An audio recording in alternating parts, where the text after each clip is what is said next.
एक बार की बात है, अर्जुन नाम का एक धनी और शक्तिशाली राजा था, जो एक विशाल राज्य पर शासन करता था। उसका महल सोने, रत्नों और हर उस विलासिता से भरा हुआ था जिसकी कोई कल्पना कर सकता है। इतनी सारी दौलत के बावजूद राजा को अंदर से एक खालीपन महसूस होता था। एक दिन, एक सुदूर गांव से गुजरते हुए राजा अर्जुन को एक पेड़ के नीचे बैठा एक बूढ़ा, बुद्धिमान व्यक्ति मिला।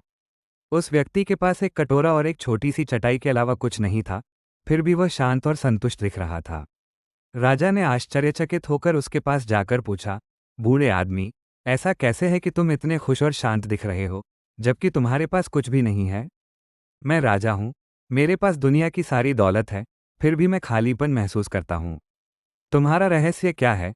बुद्धिमान व्यक्ति मुस्कुराया और बोला, महाराज, आप उन बाहरी चीज़ों में खुशी ढूंढते रहे हैं जो फीकी पड़ जाती हैं, जबकि सच्चा संतोष उस चीज़ की सराहना करने में है जो आपके पास पहले से है। जीवन का सबसे बड़ा धन प्रेम, दयालुता और दूसरों की सेवा करने में पाया जाता है।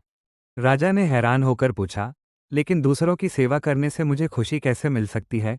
बुद्धिमान व्यक्ति ने उत्तर दिया, जब आप बदले में कुछ भी पाने की अपेक्षा किए बिना देते हैं, तो आपको उद्देश्य और संतुष्टि की भावना महसूस होती है, जिसे कोई सोना नहीं खरीद सकता।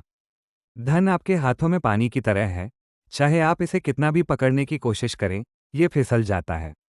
लेकिन दयालुता और प्रेम उन बीजों की तरह हैं जिन्हें आप दूसरों के दिलों में बोते हैं, वे बढ़ते हैं और कई गुना होकर आपके पास वापस आते हैं। राजा अर्जुन बहुत दुखी हुए। वे अपने महल में लौट आए और अपने तौर तरीके बदलने लगे। वे और अधिक दयालु हो गए और ध्यान केंद्रित करने लगे। उन्होंने गरीबों के लिए स्कूल, अस्पताल और घर बनवाए, और उन्होंने व्यक्तिगत रूप से अपने लोगों के साथ समय बिताया, उनकी कहानियां और चिंताएं सुनी।